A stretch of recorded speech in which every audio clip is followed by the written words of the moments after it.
बॉलीवुड पोल खोल के नए एपिसोड में आपका स्वागत है यारो, आपका स्वागत है भाई, आपका स्वागत है। देखो भाई, अगर आपने मेरा चैनल अभी तक सब्सक्राइब नहीं किया और करना चाहते हो, आपको लगता है कि मैं आपके लिए अच्छे वीडियोस बनाता हूँ, मेहनत करता हूँ, तो कर लीजिए।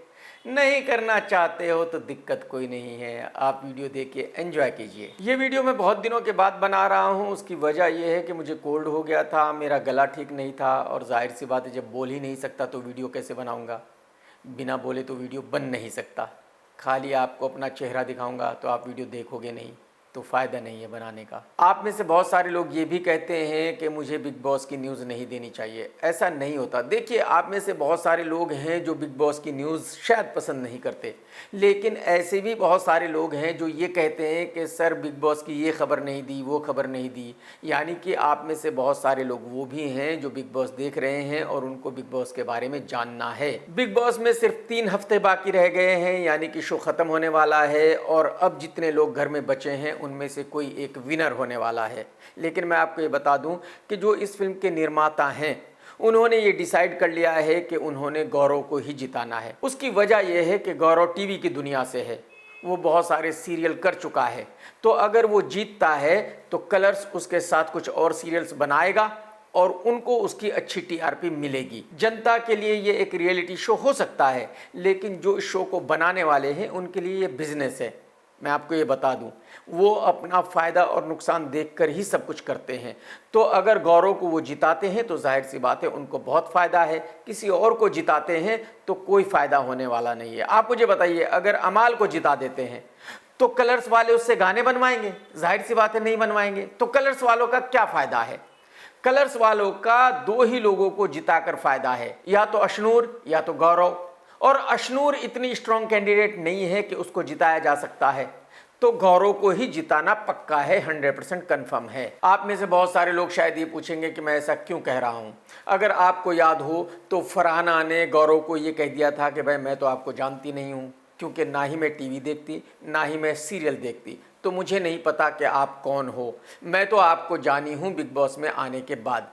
और फरहाना बिल्कुल सही है, मैं भी टीवी नहीं देखता, मैं भी सीरियल नहीं देखता, और मैं भी गौरव को नहीं जानता था। मुझे बिग बॉस में आने के बाद ही पता चला कि गौरव टीवी का बहुत बड़ा स्टार है। मुझे गौरव को बिग बॉस के घर में देखने के बाद ही पता चला कि ये लड़का सीरियल किया करता है। अच्छा, अगर फरहाना गौरव को नहीं जानती तो नहीं जानती, ज़बरदस्ती तो नहीं है कि उसको जानना ही चाहिए।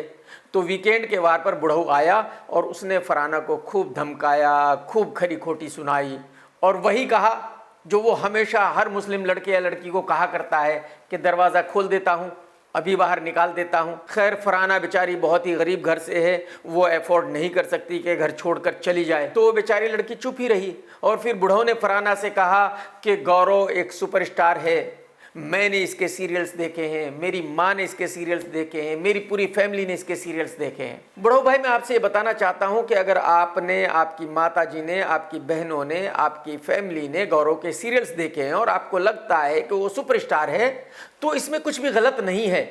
लेकिन इसका मतलब ये नहीं है कि अगर आपकी फैमिली को वो सुपरस्टार लगता है तो पूरी दुनिया को वो सुपरस्टार लगेगा। ये बिल्कुल कहीं किसी किताब में नहीं लिखा हुआ कि अगर आपकी फैमिली को कोई आदमी सुपरस्टार लगता है तो वो सारी दुनिया को सुपरस्टार लगेगा। आपको तो ये भी लगता है कि आप भी सुपरस्टार हैं, आपकी सारी फैमिली को भी ये लगता है कि आप सुपरस्टार हैं, और लगना भी चाहिए। लेकिन मुझे आप बताइए कि आप सुपरस्टार हैं?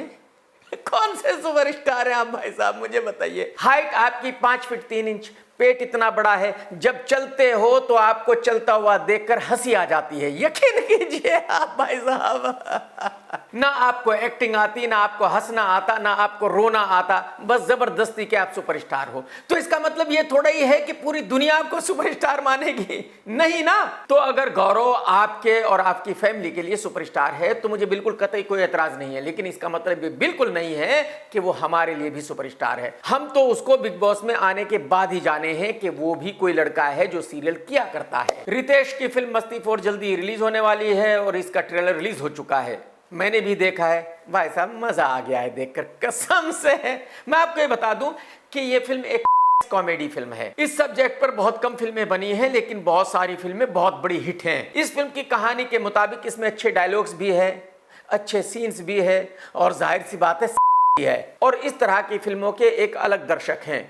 वो दर्शक ऐसी फिल्में देखने जाते हैं, जरूर जाते हैं। तो ये ट्रेलर देखने के बाद मुझे लगता है कि ये फिल्म उन दर्शकों के लिए बिल्कुल सही है, क्योंकि उन दर्शकों के लिए इसमें सब कुछ मसाला है। और मैं आपको ये बता दूं कि इस फिल्म की इंटरनेट पर भी ट्रेंडिंग बहुत बढ़िया है।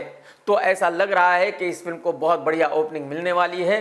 कहने का मतलब ये है कि ये फिल्म हिट हो सकती है। हर्षवर्धन की फिल्म एक दीवाने की दीवानियत हिट हो चुकी है और आज की तारीख में बहुत सारे निर्माता हर्ष को साइन करना चाहते हैं, लेकिन हर्ष ने जॉन अब्राहम की फिल्म फोर्स 3 साइन कर ली है। और मैं आपको ये भी बता दूं कि इस फिल्म में ये लड़का विलन नहीं है, बल्कि इस फिल्म में जॉन और हर्ष दोनों ही हीरो हैं, दोनों ही गुंडों से लड़ रहे हैं। जब कभी फोर्स 1 रिलीज हुई थी तो उसने ठीक ठीक बिजनेस किया था। फोर्स 2 रिलीज हुई थी, वो सुपर फ्लॉप हो गई थी। और अब जॉन अब्राहम इस फिल्म को खुद ही बना रहा है। जिन लोगों ने फोर्स 1 फोर्स 2 बनाई थी उनको फोर्स 3 नहीं बनानी थी, लेकिन जॉन का ऐसा मानना है कि ये फिल्म चलेगी और यही वजह है कि जॉन रिस्क ले रहा है और जॉन इस फिल्म को बना रहा है। मैं पर्सनली ऐसा मानता हूं कि जब वार 2 नहीं चली तो फोर्स 3 कैसे चल सकती है। किसी जमाने में बॉलीवुड में एक फ्लॉप एक्ट्रेस हुआ करती थी जिसका नाम है सेलिना जेटली। सेलिना जेटली का भाई इंडियन मिलिट्री में काम किया करता था, रिटायर हो गया था। रिटायर होने के बाद वो दुबई चला गया था और वहां उसने अपनी एक कंपनी खोली थी। और तकरीबन 15 महीने पहले सेलिना के भाई को दुबई पुलिस ने अरेस्ट कर लिया था और वो वहां जेल में है। पिछले 15 महीने से सेलिना चुप थी, लेकिन अब उसने सोशल मीडिया पर आकर कहा है कि पिछले 15 महीने से मेरा भाई कहाँ है मुझे नहीं पता। उसको दुबई के एक शॉपिंग मॉल से किडनैप कर लिया गया था। उसको किसने कहां किडनैप करके रखा है मुझे वो भी नहीं पता। और सेलिना अपने भाई को इंसाफ दिलाने के लिए दिल्ली हाई कोर्ट में गई है। मुझे आप बताइए कि सेलिना का भाई दुबई की जेल में बंद है, तो दिल्ली हाई कोर्ट में जाने से क्या हो जाएगा। दुबई की अदालत इंडिया की किसी भी अदालत के किसी फैसले को नहीं मानती, तो यहां की अदालत कोई भी फैसला करे, दुबई की अदालत को उससे क्या फर्क पड़ता है। दुबई की जेल से इसका भाई कैसे रिहा होगा अगर कोई भी अदालत इंडिया में कोई भी फैसला सुनाती है। और आप यकीन कीजिए मुझे भी इस बारे में कुछ नहीं पता था, लेकिन जब सेलिना ने सोशल मीडिया पर आकर इस बारे में बात की तो फिर मैंने भी छानबीन की और छानबीन में पता चला कि सेलिना का भाई दुबई में रहता था और यूएई कंट्री के खिलाफ यानी देश के खिलाफ कुछ गलत कर रहा था। यही वजह है कि जब वो एक शॉपिंग मॉल में अपनी बीवी के साथ था वहीं से उसको दुबई पुलिस ने अरेस्ट कर लिया था। मैं आपको ये बताना चाहूँगा कि दुबई में इस तरह से किसी को भी रास्ते से अरेस्ट नहीं किया जाता। दुबई में किसी को भी किसी के घर जाकर अरेस्ट नहीं किया जाता। दुबई में अगर किसी के ऊपर कोई केस है तो उसको फ़ोन करके पुलिस स्टेशन बुलाया जाता है, पूछताछ के बाद अरेस्ट किया जाता है। तो अगर सेलिना के भाई को शॉपिंग मॉल से अरेस्ट किया गया था तो आप अंदाज़ा लगा सकते हैं कि कितना ख़तरनाक केस है। आप यकीन कीजिए यूएई में देश के खिलाफ कुछ भी गलत काम करना बहुत ही बड़ा केस है। अच्छा, सेलिना ने पहले ये कहा कि 15 महीने पहले उसके भाई को किडनैप कर लिया गया था, उसको नहीं पता कि उसका भाई कहाँ है। और फिर 2 दिन के बाद ही सेलिना ने कहा कि पिछले 15 महीने से जितनी दफा भी मेरी बात मेरे भाई से हुई वो इंडियन एम्बेसी के थ्रू हुई, मेरी डायरेक्ट कोई बात नहीं हुई। इसका मतलब यह है कि हिंदुस्तान की सरकार को पता है कि सेलिना का भाई किस जेल में बंद है और किस केस में बंद है।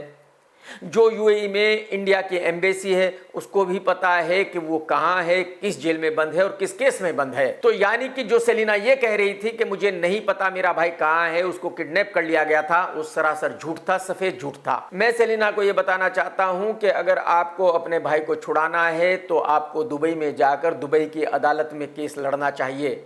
और अगर आप केस नहीं लड़ना चाहती तो फिर आप एसआरके के घर पर जाइए, उसके पैर पकड़िए, उससे मिन्नत कीजिए, उससे रिक्वेस्ट कीजिए कि वो आपके भाई को दुबई से छुड़ाकर वापसी ले आए। एसआरके के लिए ये सिर्फ 10 मिनट का काम है। डायरेक्टर अनीस बज़्मी और अक्षय कुमार ने 3 फिल्में साथ की, 2 फिल्में हिट रही, वेलकम, सिंह इज किंग। इन दोनों की आखिरी फिल्म 2011 में रिलीज हुई थी और तब से लेकर आज तक इन दोनों ने साथ में काम नहीं किया था। बताया जा रहा था कि किसी बात को लेकर दोनों में झगड़ा हो गया था, यही वजह है कि दोनों एक दूसरे के साथ काम नहीं कर रहे थे। लेकिन मैं आप लोगों को कितनी बार बता चुका हूं कि बॉलीवुड में ना ही कोई किसी का हमेशा के लिए दोस्त है ना ही दुश्मन है। तो अब 14 साल के बाद इन दोनों की फिर से दोस्ती हो गई है अनीस बज़मी और अक्षय कुमार साथ में एक कॉमेडी फिल्म कर रहे हैं जिसकी शूटिंग अगले साल जनवरी में शुरू होने वाली है। और आप सभी जानते हैं कि अक्षय कुमार किसी भी फिल्म को 40-50 दिन में खत्म कर देता है। अनीस भाई भी बहुत फास्ट काम करते हैं, यानी कि अगले 6-7 महीने में ये फिल्म रिलीज हो सकती है। अब से तकरीबन 2 साल पहले एक निर्माता ने टाइगर श्रॉफ को एक फिल्म ऑफर की थी जिसका डायरेक्टर था मिलाप झवेरी, और टाइगर ने उस फिल्म को मिलाप के साथ करने से मना कर दिया था। उस वक्त टाइगर के लिए मिलाप एक बहुत छोटा डायरेक्टर था, तो टाइगर को मिलाप के साथ काम नहीं करना था। जो लोग बॉलीवुड के बाहर के हैं उनको बॉलीवुड के बारे में ज्यादा नहीं पता, तो आप लोगों की नॉलेज के लिए मैं आपको ये बता दूं कि ऐसा नहीं है कि अगर एक कहानी बढ़िया है तो उसको कोई हीरो करेगा ही। हो सकता है वो कहानी बहुत ही कमाल की हो, लेकिन जो हीरो है उसको उसका डायरेक्टर पसंद ना हो तो वो उस फिल्म को नहीं करेगा। जो हीरो है उसको उसका निर्माता पसंद ना हो तो उस फिल्म को नहीं करेगा। जो हीरो है उसको उस फिल्म की एक्ट्रेस पसंद ना हो तो वो इस फिल्म को नहीं करेगा। अब क्योंकि मिलाप की फिल्म एक दीवाने की दीवानियत हिट हो चुकी है और टाइगर श्रॉफ की तकरीबन पिछली 5-6 फिल्में फ्लॉप हो चुकी है, तो टाइगर ऊंचाई से नीचे आ गया है और मिलाप नीचे से ऊपर चला गया है, यानी कि अब तकरीबन दोनों एक लेवल पर आ गए हैं। यही वजह है कि टाइगर ने मिलाप की फिल्म साइन कर ली है जिसको प्रोड्यूस करेंगे भूषण कुमार साहब। जल्दी ही इस फिल्म की शूटिंग चालू होने वाली है। और मैं तो आप लोगों को हमेशा ही कहता हूं कि भाई साहब, बॉलीवुड में चढ़ते सूरज को सलाम किया जाता है, यहां डूबते सूरज को कोई नहीं देखना चाहता। ना यहां कोई किसी का दोस्त है ना दुश्मन है, यहां वक्त वक्त की बात है बस। 2-3 दिन पहले धर्म जी हॉस्पिटल में थे और कुछ मीडिया वालों ने यह खबर फैला दी कि धर्म जी का इंतकाल हो गया। आप अंदाजा लगाइए कि आज का मीडिया कितना बड़ा नौटंकी हो चुका है कि धर्म जी जैसे बड़े आदमी को भी जिंदा रहते मार दिया। तो जब एक चैनल की एंकर ने उदित नारायण को कॉल किया और उससे कहा कि धर्म जी का इंतकाल हो गया, आप उनको याद करके कौन सा गाना गाना चाहेंगे, तो उदित नारायण ने फौरन ही गाना गाना शुरू कर दिया। उदित नारायण को 1% भी दुख नहीं हुआ। उदित नारायण ने ये बिल्कुल भी मुनासिब नहीं समझा कि उनको ये चेक करना चाहिए कि धर्म जी की मौत हो गई या नहीं हो गई, धर्म जी जिंदा है या मर गए। बस फौरन ही पब्लिसिटी के लिए उदित ने गाना गाना शुरू कर दिया। इससे आप अंदाजा लगा सकते हैं कि जो बॉलीवुड वाले हैं कितने बड़े ड्रामा है। इससे आप अंदाजा लगा सकते हैं कि इनके दिल में एक दूसरे के लिए कितनी मोहब्बत है। भाई साहब, मैं कितनी बार आपको बता चुका हूं कि जितने भी बॉलीवुड के लोग हैं वो एक दूसरे को देखकर कुत्ते की तरह जलते हैं, और यही वजह है कि उदित नारायण फौरन ही यह खबर सुनकर खुश हो गया था और गाना गाने लगा था। भाई साहब, उदित जी, अगर थोड़ी भी मर्यादा है, थोड़ी भी, तो शर्म कीजिए, ऑफिशियली माफी मांगिए। आप ये जरूर कह सकते हैं कि ना जाने और भी कितने लोगों ने धर्म जी के लिए RIP लिख दिया था।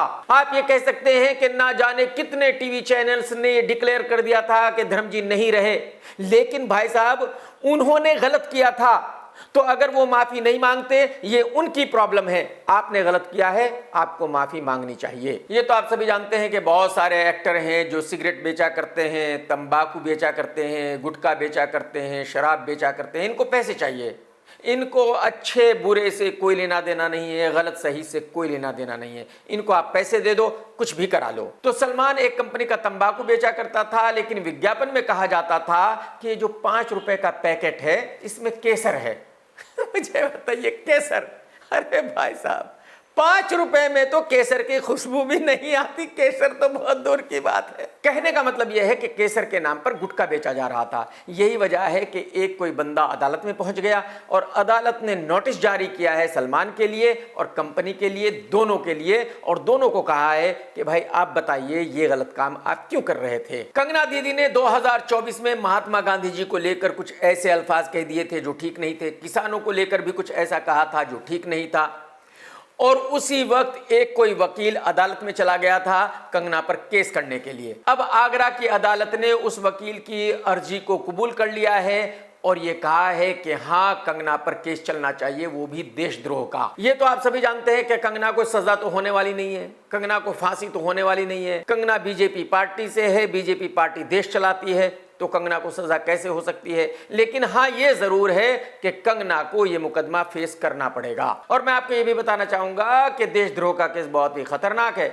अगर कोई और होता कंगना की जगह तो भाई साहब अब तक जेल में होता और आगे 5-6 साल तक बेल होने के कोई चांस नहीं थे। काजोल और ट्विंकल का एक शो आया करता है, उसमें बहुत सारे बॉलीवुड वाले आया करते हैं, वो कुछ ना कुछ कहा करते हैं, कंट्रोवर्सी होती रहती है। तो इसी शो के एक एपिसोड में सूखी लकड़ी कृति सेनन आई और मालेगांव का सुपरस्टार कैटरीना कैफ का ड्राइवर कल्लू भाई भी आया और काजोल ने कहा कि शादी की भी एक्सपायरी डेट होनी चाहिए, शादी का भी रिन्यूअल होना चाहिए। लेकिन मैडम जी, ये आप किसको बता रही हो? ये उनको आप बता रही हो जिनका इस बात से कोई लेना देना नहीं है। ये तो एक्चुअली आपका पर्सनल एक्सपीरियंस है, तो अपना पर्सनल एक्सपीरियंस आप दुनिया पर थोपना चाहती हो। Marriage should have an expiry date and a renewal option. Yes. तो काजोल मैडम जी, शादी की डेट आपकी एक्सपायरी हुई है, लेकिन इसके बावजूद भी आप शादी को रिन्यू करने के लिए तैयारी नहीं हो, आप डरती हो। तो अगर आप डरती हो तो आप औरों को क्यों उकसा रही हो?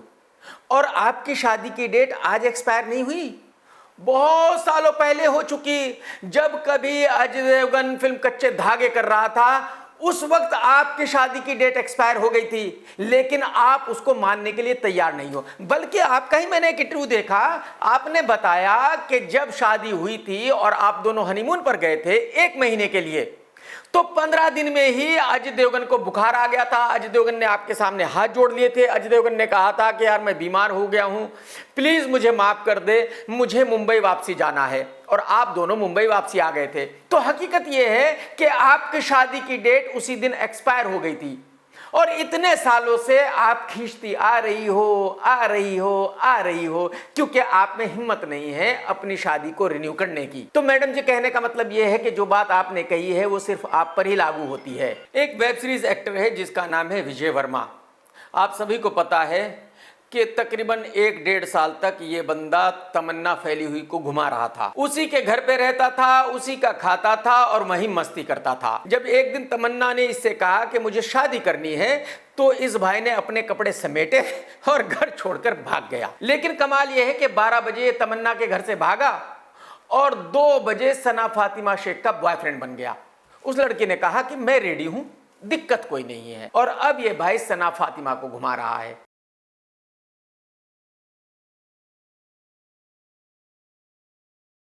तो आप मुझे बताइए, लड़के की कैसे गलती है? अरे भाई, जब लड़की को अच्छी तरह पता है कि तमन्ना के साथ पिछले 1-1.5 साल से घूम रहा था और आज ही तमन्ना को छोड़कर आया है, तो अगर लड़की रेडी है तो भाई लड़के की क्या गलती है? मुझे आप बताइए ना। बिग बॉस के घर के अंदर एक तानिया मित्तल है जो बहुत लंबी लंबी फेंकती है और यही वजह है कि घर में जो बाकी के लोग हैं, अगर वो भी कुछ कहते हैं तो ऐसा ही लगता है कि शायद वो भी झूठ बोल रहा है तानिया की तरह। लेकिन ऐसा नहीं है। फरहाना ने घर में बताया कि वो एक्ट्रेस भी है, पीस एक्टिविस्ट भी है। और मैं आपको ये बता दूं कि फरहाना ने बिल्कुल भी झूठ नहीं बोला। ये वीडियो आप देख लीजिए। Farhana from India, please welcome her as she comes to make her oath of office. Good evening, everyone. Assalamu alaikum and namaste. I, Farhana Bhatt, recognizing the important responsibilities I'm undertaking in serving as a member of the Commonwealth Youth Council. ये इस बात का proof है कि जो फरहाना ने बताया वो सच है। भले ही वो बहुत बड़ी पोजीशन पे ना हो, कोई भी आदमी एक दिन में टॉप पर नहीं पहुंचता, लेकिन जो उसने कहा, जो उसने बताया कि मेरा ये काम है, वो काम करती है, उसमें बिल्कुल भी झूठ नहीं है। फरहाना को लेकर मीडिया में भी बहुत अलग अलग खबरें आ रही हैं। कुछ लोगों का कहना है कि फरहाना का एक बॉयफ्रेंड है जो कभी एंडे मॉल में क्रिएटिव हेड का काम किया करता था, उसी की वजह से फरहाना बिग बॉस में गई। कुछ लोगों का कहना है कि फरहाना का एक रिश्तेदार है जो एंडे मॉल में काम किया करता था, उसी की वजह से फरहाना बिग बॉस में गई। मैं आज आप लोगों के डाउट को क्लियर कर देता हूं। बिग बॉस में जितनी भी लड़कियां जाती हैं, उनमें से 90% लड़कियां किसी ना किसी सोर्स के थ्रू ही जाती हैं। उनमें से 90% लड़कियां इसी तरह जाती हैं। किसी लड़की को कोई एंडेमॉल वाला भिजवाता है, किसी लड़की को कोई कलर्स वाला भिजवाता है, किसी लड़की को कोई और भिजवाता है जिसकी वहां उस शो में चलती है। और ऐसा पहली दफा नहीं हो रहा है, बल्कि सीजन 4 से ऐसा ही होता आ रहा है। जब सीजन 1 हुआ था तो ज्यादा लोगों को इसके बारे में पता नहीं था, क्योंकि इंडिया में इतना फेमस शो नहीं था। सीजन 2 का भी ऐसा ही हाल रहा था। सीजन 3 को बच्चन साहब ने होस्ट किया था, जिसमें मैं था, राजू श्रीवास्तव था, और वो शो बहुत बड़ा हिट हुआ था। और सीजन 3 के बाद ही ये शो इतना फेमस हुआ, ये शो इतना बड़ा हुआ। तो उसके बाद से आज तक जितनी भी लड़कियां वहां जाती हैं 90% किसी ना किसी सोर्स के थ्रू ही जाती हैं, नहीं तो वो वहां कभी नहीं पहुंच सकती। तो जो लोग भी इस तरह की खबरें फैला रहे हैं कि फरहाना इस सोर्स से गई है, उस सोर्स से गई है, इसमें कुछ नया नहीं है। जाहिर सी बात है, फरहाना की कोई सोर्स होगी तभी वो घर में है, नहीं तो वो घर में कैसे हो सकती थी। तानिया मित्तल की कोई सोर्स होगी तभी वो घर में है, नहीं तो वो घर में कैसे हो सकती है। मालती चहर की कोई सोर्स होगी तभी वो घर में है, नहीं तो वो घर में कैसे हो सकती है। हाँ, कनिका जी बॉलीवुड में बहुत वक्त से है, वो अपने दम पर वहां गई है। अशनूर भी अपने दम पर वहां गई है, क्योंकि अशनूर टीवी सीरियल्स किया करती है। बॉलीवुड में एक बहुत ही फेमस गीतकार है जिनका नाम है समीर। समीर साहब ने बहुत सारी फिल्मों के गाने लिखे हैं। समीर साहब ने ही फिल्म तेरे नाम के गाने लिखे थे, जिसका हीरो था सलमान खान। और अब समीर साहब ने एक पॉडकास्ट में बताया है कि जब तेरे नाम के गाने शूट हुआ करते थे तो सलमान उन गानों को सुनकर रोया करता था। तो सलमान भाई सच में रोए थे, मतलब ये गा के? अरे सेट पे वो गाता था, रोते थे, उसके बाद शॉट देने जाते थे कि यार ये है ये। सुन लिया आपने समीर साहब ने क्या कहा। समीर साहब का कहना यह है कि यही वजह है कि तेरे नाम में सलमान ने इतनी बढ़िया एक्टिंग की थी, क्योंकि सलमान एकदम दिल से रोता था। सलमान उस फिल्म में जो भी एक्टिंग करता था वो दिल से करता था। सलमान उस टाइम फुल लव में था, फुल प्यार में था। कसम राजस्थान के उस काले हिरन की जिसको किसी ने नहीं मारा था, जो अपनी जिंदगी से बहुत ज्यादा परेशान था। अक्की भाई ने एक कमाल की न्यूज दी है। अक्की भाई ने कहा है कि मैं सेहत की वजह से डेली सुबह गाय का मूत्र पीता हूं। हमें समझ में ये बात नहीं आ रही कि अगर अक्की भाई पीता भी है तो दुनिया को बताने की क्या जरूरत थी कि भाई मैं डेली सुबह को गाय का मूत्र पीता हूं। अरे भाई साहब, आप तो एक्सरसाइज भी करते हो, आप तो तकरीबन फिट हो, तो फिर आपको जिंदा रहने के लिए अगर गाय का मूत्र पीना जरूरी हो गया है तो मेरे ख्याल में इस जिंदगी का कोई मतलब नहीं है। मैं आपको ये बताना चाहूंगा कि अगर खुदा ना खास्ता कुछ ऐसा हो जाए कि मुझे जिंदा रहने के लिए गाय का मूत्र पीना पड़े, तो भाई साहब एक दिन भी नहीं पीऊंगा, मरना पसंद करूंगा। तो अगर अक्की भाई जिंदा रहने के लिए डेली गाय का मूत्र पीते हैं तो ये कोई जिंदगी नहीं है। कसम से ये अजाब है भाई साहब, ये दुनिया में ही एक पनिशमेंट है जो ऊपर वाले ने अक्की भाई को दे दिया है। कि भाई ये कोई लाइफ नहीं है, आप यकीन कीजिए भाई साहब। और इससे पहले पेशाब रावल भी ये कह चुका है कि वो तो गाय का मूत्र भी नहीं पीता, वो तो खुद का मूत्र पीता है। बताइए क्या जिंदगी है, आप मुझे बताओ। और परेश रावल के चेहरे पर वो दिखता है, चेहरा सड़ गया है एकदम, चेहरे पे लानत है कि ये आदमी अपना ही मूत्र पीकर जिंदा है। मुझे ये बताइए इस जिंदगी का क्या मतलब है। बॉलीवुड में एक स्ट्रगलर है नाजिला। भाई साहब, जहां भी ये मीडिया के सामने आती है वहां बालों वालों को ऐसे झटके देती है, भाई साहब ऐसे नखरे दिखाती है जैसे ये बहुत बड़ी सेलिब्रिटी है। ये कम से कम 50 सुपरहिट फिल्में दे चुकी है। आप जरा देखिए,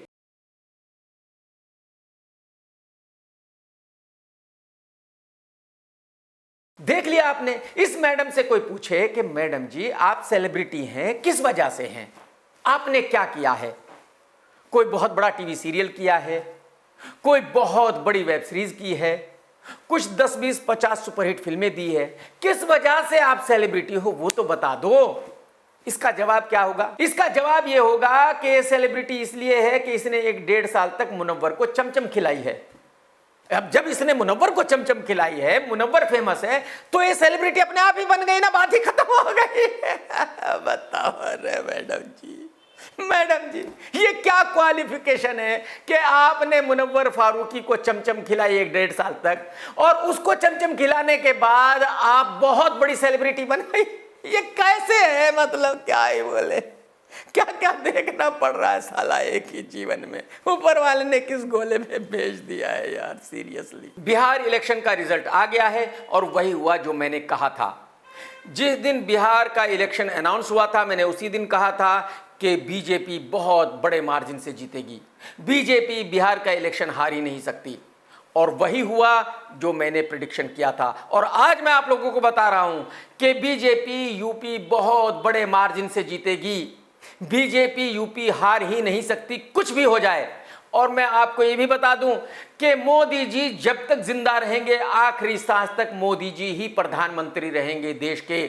किसी का बाप भी मोदी जी को हटा नहीं सकता, लिख करके रख लो आप। बिग बॉस के घर में कनिका ने कहा कि मालती चहर लेस्बियन है, वो 100% कंफर्म है इस बारे में। और फिर रोहित शेट्टी ने वीकेंड के वार पर आकर कनिका जी से कहा कि ये आपने जो कहा है वो सही नहीं कहा है। रोहित भाई मुझे ये बताइए कि इसमें गलत क्या है? अगर अंधे को अंधा कह दिया तो गलत हो गया, काने को काना कह दिया तो गलत हो गया, लंगड़े को लंगड़ा कह दिया तो गलत हो गया, पतले को पतला कह दिया तो गलत हो गया, मोटे को मोटा कह दिया तो गलत हो गया। मतलब ये क्या है? क्यों भाई ऐसा? अरे भाई अगर वो लेस्बियन है तो है। मालती खुद ही घर में बता चुकी है कि उसको सिर्फ लड़कियों में इंटरेस्ट है। मालती खुद ही कह चुकी है कि उसको लड़कियां पसंद है, लड़के पसंद नहीं है। I'm lesbian. क्या?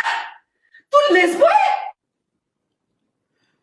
तो गोल गोल घुमा के क्या बोल रही है? सीधे सीधे नहीं बोल सकती कि तू लेस्बो है? मालती जब से शो में आई है वो खुद ही ऐसी हरकतें कर रही है जिससे बिल्कुल साफ पता चलता है कि वो लेस्बियन है।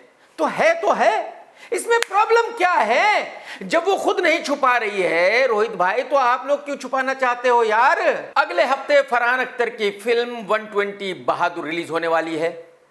ये फिल्म मिलिट्री की कहानी पर आधारित है। नसीरुद्दीन साहब ने कहा है कि फरहान को एक्टिंग नहीं आती, खाली बॉडी बनाना एक्टिंग नहीं है, और जब फरहान को एक्टिंग आती नहीं है तो उसको फिल्में नहीं करनी चाहिए। फरहान ने भी नसीर साहब को जवाब दिया है और कहा है कि नसीर साहब मुझे बचपन से जानते हैं, अगर उनको कुछ कहना था तो मुझे कॉल कर लेते। नसीर साहब को नेशनल मीडिया में ऐसी बात मेरे बारे में नहीं करनी चाहिए थी। मुझे नहीं पता कि इन दोनों में से कौन सही है कौन गलत है, ये आप डिसाइड कीजिए। लेकिन मैं ये कह सकता हूं कि ये फिल्म एक ऐसी फिल्म है जिसको किसी ने नहीं देखना, जिसकी कोई गर्मी नहीं है। लेकिन इसके बावजूद भी इस फिल्म के निर्माताओं ने डिसाइड किया है कि फिल्म के रिलीज होने से 3 दिन पहले पेड प्रीव्यू रखा जाएगा, यानी कि पब्लिक से कहा जाएगा कि आप इस फिल्म को 3 दिन पहले देख सकते हैं टिकट खरीद कर। अरे भाई साहब, किसी को ये फिल्म फ्री भी नहीं देखनी। अगर आप आने जाने का किराया भी दोगे, कोल्ड ड्रिंक भी दोगे, पॉपकॉर्न भी दोगे, तब भी किसी को ये फिल्म नहीं देखनी है, तो फिर कोई 3 दिन पहले अपने पैसे खर्च करके इस फिल्म को क्यों देखेगा? मुझे रीजन तो बता दीजिए। मतलब अपने घर बैठे हुए आप सपने देख रहे हो, अपने घर बैठे हुए ही आप ये डिसाइड कर रहे हो कि आपकी फिल्म इतनी कमाल की है कि पूरा हिंदुस्तान अपना घर बार मकान दुकान बेचकर इस फिल्म को देखने वाला है। अरे भाई साहब, कुछ तो मर्यादा रखिए, कुछ तो खौफ खाइए भाई साहब। तमिल फिल्मों के एक्टर धनुष की एक फिल्म आ रही है जिसका नाम है तेरे इश्क में। इस फिल्म को डायरेक्ट किया है आनंद एल रॉय ने, जिसके साथ बॉलीवुड का कोई एक्टर काम नहीं करना चाहता। बॉलीवुड वालों का ऐसा मानना है कि इस भाई को डायरेक्शन बिल्कुल नहीं आता। यही वजह है कि बेचारा अपनी फिल्में धनुष के साथ बनाया करता है। अब जब बॉलीवुड का एक्टर नहीं मिलेगा तो किसी के साथ तो बनाएगा। मैं आपको ये बता दूं कि ये फिल्म एक लव स्टोरी है। धनुष इस फिल्म में आशिक का रोल कर रहा है, लेकिन जब इस फिल्म की हीरोइन सूखी लकड़ी कृति सेनन और इस फिल्म के हीरो धनुष से पूछा गया कि आप प्यार के बारे में क्या सोचते हो, तो धनुष ने जवाब दिया कि भाई मैं तो कुछ नहीं सोचता, मेरी समझ में तो इतना आता है कि प्यार व्यार कुछ नहीं होता, सब बकवास है, सब झूठ है। Dhanush and Kriti, what is love for you? I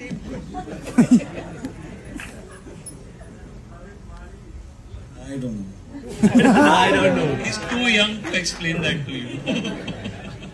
I think it's just another overrated emotion.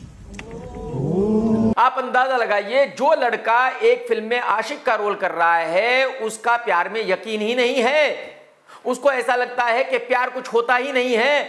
तो भाई साहब, जब प्यार कुछ होता ही नहीं है तो फिर आपने एक आशिक का रोल क्यों किया है? आपको ऐसा क्यों लगता है कि जो हिंदुस्तान के लोग हैं बेवकूफ है, ये आपकी फिल्म जरूर देखने जाएंगे, जबकि आप सब कुछ झूठ झूठ कर रहे हो, आपका प्यार में बिल्कुल यकीन नहीं है, भरोसा नहीं है। तो आप अंदाजा लगा सकते हैं कि धनुष का ये बयान कितना गलत था। लेकिन धनुष गलत नहीं था, मैं ये भी कह सकता हूं। धनुष ने ऐसा क्यों कहा कि यार ये प्यार व्यार कुछ नहीं होता, ये फालतू की चीजें हैं? इसलिए कि धनुष के पास पैसे हैं। तो जब धनुष के पास पैसे हैं तो जाहिर सी बात है वो प्यार में भरोसा क्यों रखेगा भाई साहब। और कृति ने क्या कहा? कृति ने कहा कि उसको प्यार में बहुत ज्यादा भरोसा है, वो तो बिल्कुल एकदम सच्चे प्यार में यकीन रखती है। क्यों? क्योंकि बेचारी गरीब है, पैसे नहीं है इसके पास, तो जाहिर सी बात है प्यार में यकीन करना पड़ेगा। आप सोचो, अब ये लड़की का अगर प्यार में यकीन है तो कोई इससे कहे कि मैडम आप एक बेरोजगार लड़के से शादी करके बता दो, आप एक स्ट्रगलर लड़के से शादी करके बता दो, नहीं करेगी। इसको शादी किससे करनी है? मल्टी मिलियनर से। और उस मल्टी मिलियनर को ये बताएगी कि सच्चा प्यार होता है, इसका प्यार में बहुत ज्यादा यकीन है, बेहद यकीन है। No, I'm a believer in love completely. I believe in that true, forever kind of deep, passionate love. लेकिन हकीकत यह है कि इस मैडम का भी सिर्फ पैसों में यकीन है। यही वजह है कि ये गरीब आदमी से कभी शादी नहीं करेगी, सिर्फ और सिर्फ एक रिच आदमी से शादी करेगी। तो एक्चुअली कृति के पास कोई ऑप्शन ही नहीं था इस बात को कहने के अलावा कि वो प्यार में बहुत यकीन रखती है, क्योंकि उसको आगे चल के शादी करनी है। कार्तिक आर्यन की एक फिल्म रिलीज होने वाली है 25 दिसंबर को, जिसका नाम है तू मेरे लिए मैं तेरे लिए। इसका मोशन पोस्टर रिलीज कर दिया गया है। पोस्टर बढ़िया है। इस पोस्टर को देखकर लगता है कि हाँ वाकई ये एक लव स्टोरी है। रणबीर कपूर और आलिया अपने नए घर में शिफ्ट हो गए हैं जो 6 मंजिला है और इसका नाम रखा गया है कृष्णा राज। आप अंदाजा लगा सकते हैं कि रणबीर और आलिया को एक फ्लोर भी काफी था, लेकिन नहीं, 6 मंजिला घर में रहते हैं। जो मैंने अभी कहा कि जिंदगी में प्यार व्यार कुछ नहीं भाई साहब, सब पैसा है, सब कुछ इसी का खेल है भाई साहब। मुंबई पुलिस ने एक माल बेचने वाले को अरेस्ट किया था। उस माल बेचने वाले ने कहा है कि उसने बहुत दफा माल सप्लाई किया है श्रद्धा कपूर को, नोरा फतेही को, ओरी को और भी बहुत सारे बॉलीवुड वालों को। और बताया जा रहा है कि मुंबई पुलिस जल्दी ही श्रद्धा, उसके भाई ओरी, नोरा फतेही, इन सब से पूछताछ करने वाली है। और ये माल बेचने वाला शायद कुछ सही कह रहा है। उसकी वजह यह है कि जरा ये वीडियो देख लीजिए जिसमें श्रद्धा कपूर झूम रही है।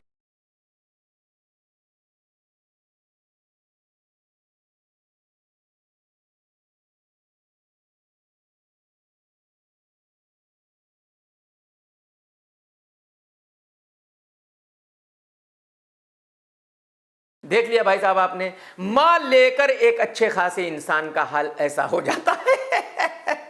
मेरी समझ में नहीं आता कि इन लोगों को ऐसा क्यों बनना है, ये लोग माल क्यों लेते हैं, माल के इतने बड़े शौकीन क्यों हैं, मेरी समझ से बिल्कुल बाहर है भाई साहब। बॉलीवुड में एक एक्ट्रेस है तारा सुतारिया, माल की बहुत बड़ी शौकीन है।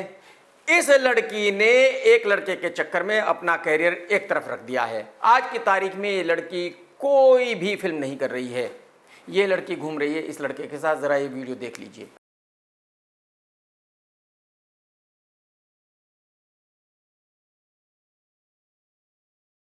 ये वही लड़का है पहाड़िया जो स्काई फोर्स में हीरो बन के आया था। मैं आपको ये भी बता दूं कि ये बेचारा टकला है। ये जो बाल है इसके, ये नकली है, विग पहनी हुई है। लेकिन तारा को इसमें बिल्कुल सच्चा प्यार नजर आ रहा है। उसकी वजह यह है कि पहाड़िया भाई के पास पैसे खूब हैं। और मैं तो अभी आपको बता चुका हूं कि भाई साहब प्यार व्यार कुछ नहीं होता, सारा खेल ही पैसों का है। तो अब तारा को यह लग रहा है कि ये लड़का इसके साथ शादी 100% करेगा। लेकिन मेरा एक ही सवाल है तारा मैडम से कि मैडम जी, आपने फिल्में करना बंद कर दिया, आपको पूरा यकीन है कि ये लड़का आपके साथ शादी करेगा, लेकिन मुझे आप एक रीजन दे दीजिए कि ये लड़का आपके साथ शादी क्यों करेगा।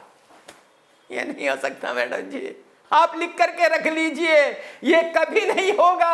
आपकी शादी इस लड़के से नहीं होगी, मैं गारंटी के साथ कह सकता हूं। फिल्म तेरे इश्क में रिलीज होने वाली है, उसका ट्रेलर रिलीज हो गया है। मेरा रिव्यू है ये। दिखाया गया है कि धनुष एक मिलिट्री ऑफिसर है। वो आता है, रिपोर्ट करता है, और जो उसकी बॉस है वो उसकी गर्लफ्रेंड है, जो कभी गर्लफ्रेंड हुआ करती थी सूखी लकड़ी कृति सेनन। अब ये दोनों अपनी कहानी याद करना शुरू करते हैं कि कब कैसे हुआ था, कैसे इनका ब्रेकअप हुआ था। धनुष कहीं मारपीट कर रहा है, वहां कृति आती है, उसको रोकती है और धनुष दिखाता है कि उसको देखते ही प्यार हो गया है, और फिर कृति के हाथ से अपने मुंह पर थप्पड़ मार लेता है। अब इसके अगले सीन में बताया जाता है कि धनुष एक बहुत ही वायलेंट आदमी है, ठीक उसी तरह जैसे कबीर सिंह में शाहिद कपूर था। कृति कहती है कि मैं तुम्हारे को सुधार सकती हूँ, एक नॉन वायलेंट इंसान बना सकती हूँ। अब दिखाया गया कि धनुष एक बहुत बड़ा आशिक है, सच्चा आशिक है, सच्चे प्यार में यकीन रखता है, और वो कहता है कि अगर मुझे प्यार हो गया तो दिल्ली फूंक दूंगा। वही धनुष जो रियल लाइफ में ये कहता है कि भाई मुझे नहीं पता कि प्यार क्या होता है, मेरे हिसाब से चुतियापा होता है, प्यार जैसी कोई चीज नहीं होती। अब जो है दोनों का मिलना जुलना होता रहता है, घूमना फिरना होता रहता है, इश्क बढ़ने लगता है। अब दिखाया जाता है कि कृति सिगरेट पी रही है, शराब पी रही है। आनंद एल रॉय की फिल्म में हीरोइन सिगरेट ना पिए, शराब ना पिए, ये तो हो ही नहीं सकता भाई साहब, सवाल ही पैदा नहीं होता। क्योंकि जो राइटर है हिमांशु शर्मा, उस भाई का ऐसा यकीन है कि लड़की को शराब पीनी ही चाहिए, लड़की को सिगरेट पीनी ही चाहिए, और उसने शादी भी एक ऐसी ही लड़की से की है। कमाल की दुनिया है भाई साहब। अब दोनों का ब्रेकअप हो जाता है, कृति किसी और से शादी करने लगती है, धनुष आता है, मरने मारने पर तैयार हो जाता है, पिटता है और डायलॉग आता है कि प्यार में सिर्फ मृत्यु होती है। अब फिर से कुछ सीन जाते हैं और दिखाया जाता है कि कृति बाथरूम में लेटी हुई है, सिगरेट पी रही है, रो रही है, शराब पी रही है, यानी कि कृति को भी प्यार है, लेकिन फिल्म में कुछ तो होगा जिसकी वजह से वो धनुष से शादी नहीं करना चाहती। और यही खूनम खून होते, लड़ाई झगड़ा होते, क्लाइमैक्स की तरफ फिल्म बढ़ती है। और भाई साहब, हो सकता है कि क्लाइमैक्स में धनुष खुद को मार ले, हो सकता है लड़की खुद को मार ले, हो सकता है लड़की को धनुष मार दे, कुछ भी हो सकता है क्लाइमैक्स में, जाहिर सी बात है इस ट्रेलर से पता नहीं चलता। लेकिन ये क्लियर है कि ये फिल्म भी तकरीबन वैसी है जैसी अभी अभी एक फिल्म आई थी झुग्गी एक्टर की और तृप्ति डिमरी की, उसकी कहानी भी कुछ ऐसी ही थी। और दूसरी मेरी सबसे बड़ी प्रॉब्लम यह है कि धनुष की हिंदी सर्किट में कोई फैन फॉलोइंग नहीं है, तो पब्लिक इस फिल्म को धनुष के लिए देखने क्यों जाएगी? तो मैं गारंटी के साथ कह सकता हूं, ब्लैंक पेपर पर लिख कर दे सकता हूं कि इस फिल्म का डिसास्टर होना तय है, गारंटी है, इस फिल्म को डिसास्टर होने से कोई बचा नहीं सकता। कुछ सालों पहले कपिल शर्मा की एक फिल्म आई थी, किस किस को प्यार करूं, वो थोड़ी बहुत चल गई थी। बहुत सालों के बाद अब पार्ट 2 बनाया गया है, क्योंकि कपिल शर्मा को ऐसा लगता है कि वो बहुत बड़ा सुपरस्टार है, हिंदुस्तान, पूरा हिंदुस्तान अपना घर बार मकान दुकान बेचकर उसकी फिल्म देखने जाएगा। हालांकि उस फिल्म के बाद कपिल शर्मा ने 4-5 फिल्में की, सब की सब डिसास्टर रही, लेकिन कपिल शर्मा ये मानने को ही तैयार नहीं है कि किसी को भी उसकी फिल्म नहीं देखनी। तो अब इसकी आने वाली फिल्म का एक गाना रिलीज किया गया है जिसको हनी सिंह ने बनाया है, हनी सिंह और इस लुक्के पर फिल्माया गया है। और भाई साहब, ये उस गाने में लड़कियों की तरह चल रहा है, ये डबल ढोल की लड़कियों की तरह कूद रहा है, लड़कियों की तरह बिहेव कर रहा है। मैं हैरान हूं ये देखकर कि इस डबल ढोल की लुक्के को शर्म नहीं आ रही है लड़कियों की तरह हरकत करते हुए इस गाने में। अरे भाई साहब, कुछ तो मर्यादा रख ले कपिल शर्मा। तुझे पता है तू लड़कियों की तरह चलता है, लड़कियों की तरह बोलता है, तू मीठा है, डबल ढोल की है, फिर क्यों हीरो बनने की कोशिश करता है? अबे कुछ तो शर्म कर, कुछ तो मर्यादा रख, कुछ तो खौफ खा ले। लुक्के ठीक है, तेरी मर्जी, जो करना है कर, हमें घंटा फर्क पड़ता है यार। दोस्तों, अगर आज का वीडियो आपने देखा तो लाइक करना बिल्कुल मत भूलना, कमेंट्स करके जरूर बताना कि आज का वीडियो कैसा लगा। टेक केयर दोस्तों, tata bye bye, love you, जय हिंद, सत्यमेव जयते।